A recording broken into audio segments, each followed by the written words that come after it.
Meus queridos irmãos e irmãs em Cristo, a paz do Senhor esteja sempre convosco. Devido à pandemia, devido à quarentena que nós estamos passando, cada paróquia, cada padre está criando um canal de comunicação com seus fiéis, seja para a transmissão das missas, seja também até para resolver os problemas pastorais que se fazem necessários. E aqui na nossa paróquia Nossa Senhora Aparecida, nós criamos este canal em que os fiéis podem enviar perguntas ao padre, no caso a mim, Padre Paulo. Então foram enviadas algumas perguntas e nós tivemos assim o zelo e a cautela de não colocar os nomes das pessoas. Nós selecionamos algumas, agrupamos algumas perguntas que são parecidas e talvez você pense assim, mas eu fiz uma pergunta, foi diferente. Não, é porque nós juntamos algumas perguntas e assim respondemos. E também nós não falamos o nome, até mesmo como preservação, porque às vezes tem as pessoas que colocam o nome, né? Colocam, foi o fulano que fez a pergunta, será que é porque o fulano fez a pergunta? Então, nós estamos tomando esse cuidado. Então, nós não colocamos o nome de vocês. Então, vocês podem encaminhar as perguntas e depois, no outro momento, nós novamente estaremos respondendo. E até assim, né, para ficar bem claro para todos, nem eu sei quem foi que me fez a pergunta. Eu não sei, assim, as perguntas chegaram até mim e nós pedimos isso para os membros da PASCOM, até para não ficar uma situação assim meio desagradável, né? Como se a pessoa pudesse imaginar que de repente a gente vai perguntar para ela sobre a sua vocação, ou porque da pastoral da sobriedade, ou porque desta pastoral, porque por causa daquilo, enfim, são as várias perguntas que nos chegaram. Então nem eu sei quem são estas pessoas que fizeram as perguntas. E qualquer pergunta que você tiver, encaminha para nós. Nós não vamos divulgar os nomes, nós não vamos falar se é daqui de Agudos ou se é de fora. Uma vez que é na rede social, essas perguntas podem chegar tanto aqui, né? E uma coisa apenas, as perguntas são sempre direcionadas para a PASCOM, tá certo? Elas não chegam no meu WhatsApp, elas chegam na página do Face da paróquia Nossa Senhora Aparecida de Agudos. Várias pessoas foram encaminhando perguntas através da PASCOM, da nossa paróquia Nossa Senhora Aparecida, e hoje nós estamos respondendo algumas delas. Fizemos junções de algumas delas, assim, muito oportunas, muito interessantes, né? E agora são duas perguntas na realidade, e que eu vou responder de uma maneira conjunta. Tá bom? Então as perguntas foram: como discernir a minha vocação? Uma pergunta que chegou: como discernir a minha vocação? E depois, qual foi o momento que o Senhor sentiu chamado para o sacramento da ordem, ou seja, para ser padre? Meus queridos irmãos e irmãs, a todos vocês que nos acompanham, sejam aqui da paróquia Nossa Senhora Aparecida, todos os outros, enfim, que estejam aí conectados neste momento. Como discernir a vocação? A palavra vocação vem do latim de um verbo chamado vocare, chamado. Todos nós temos uma vocação. E existe uma vocação que é comum a todos nós. A vocação primeira, que é sua e minha, é a vocação de ser santo. A vocação de viver a santidade, a vocação de viver aquilo que não é aquilo que queremos, mas de viver aquilo que Deus quer na nossa vida. Isto é a vocação. Como eu vou discernir a minha vocação? Eu vou discernindo a minha vocação através dos sinais que Deus vai me colocando. Deus vai me mostrando. Assim como eu costumo fazer algumas comparações, algumas analogias, é como se fosse um sinal de trânsito. Nós estamos fazendo uma viagem e você vai lá, um exemplo apenas assim, você vai lá para São Paulo. E as placas vão sinalizando a distância que você está e vai sinalizando se você está no caminho certo. Então são como sinais. Você sai de Agudos, no nosso caso, que moramos aqui em Agudos, e vai ter uma placa indicando São Paulo. Mas antes de chegar em São Paulo, são várias cidades, rodovias, né, possibilidades de chegar a São Paulo. E na medida que você vai percebendo estes sinais, você traz isso para a sua vida. Os acontecimentos da sua vida vai te mostrando a que você é chamado, o que hoje está falando forte na sua vida. Por exemplo, você começa a fazer um serviço na igreja. Você começa num trabalho lá na catequese, você começa lá como um grupo de jovens, você começa lá em algum ministério de música, você começa, enfim, em algum serviço na igreja. De repente você vai sentindo que aquilo dali, Deus vai te alimentando de tal forma e parece que está faltando alguma coisa. E você vai se aprofundando.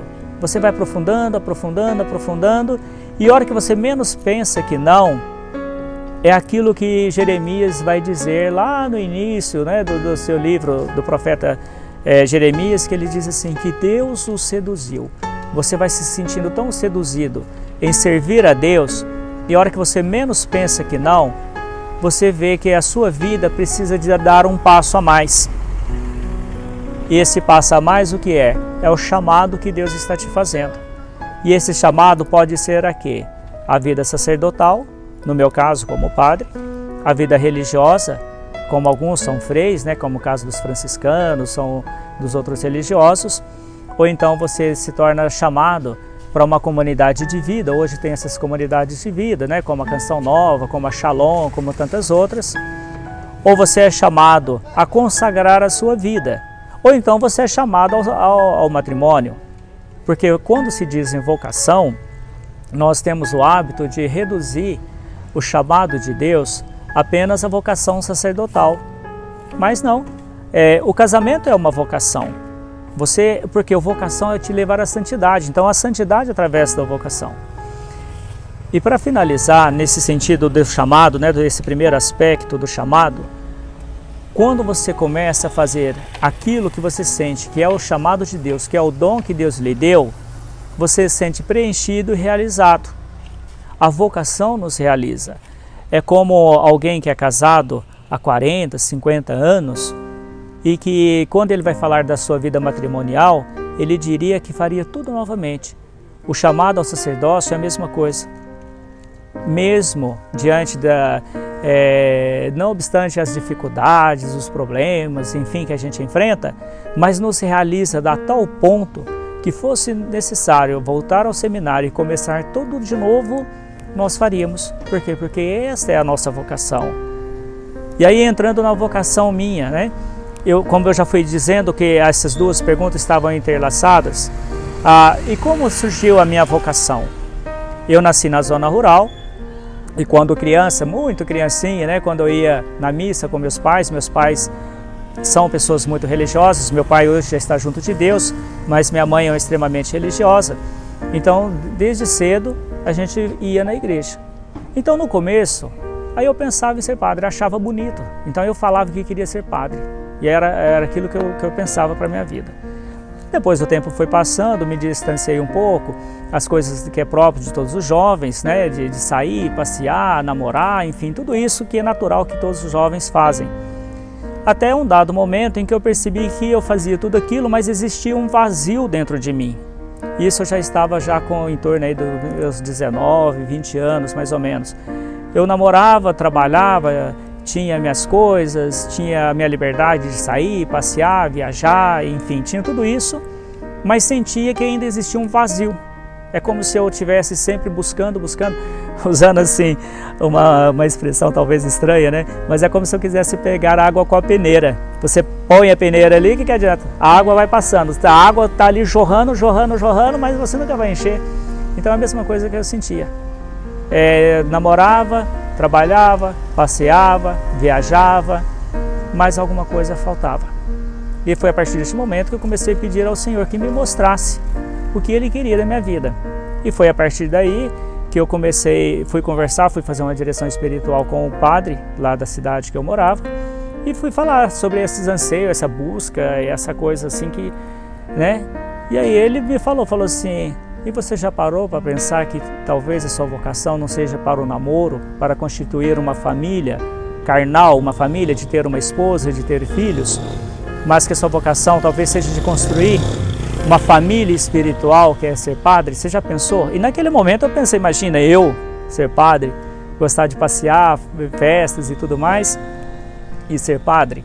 Então naquele momento eu não pensava nisso, não era aquilo que eu imaginava que era para a minha vida, né?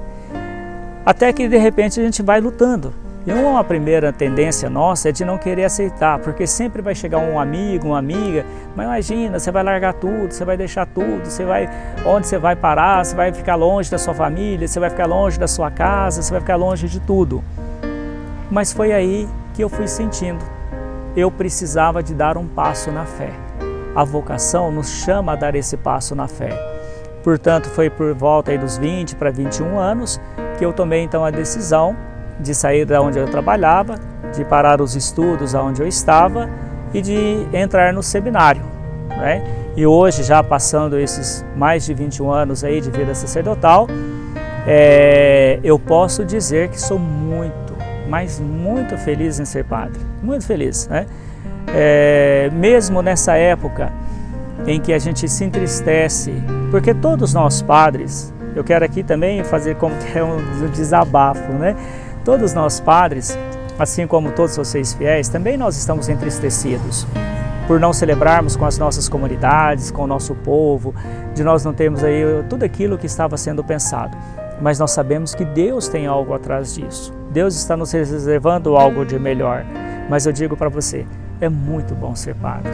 É muito bom consagrar a sua vida para Deus. Hoje, eu sinto sim, plenamente feliz. Eu sinto plenamente realizado. Sou muito feliz por ser padre, né? E se fosse necessário, faria tudo novamente. E não estou dizendo isso, é lógico, padre, mas você está falando isso porque o senhor é padre, imagina. O senhor vai falar ou coisa contrária? Eu poderia simplesmente não falar.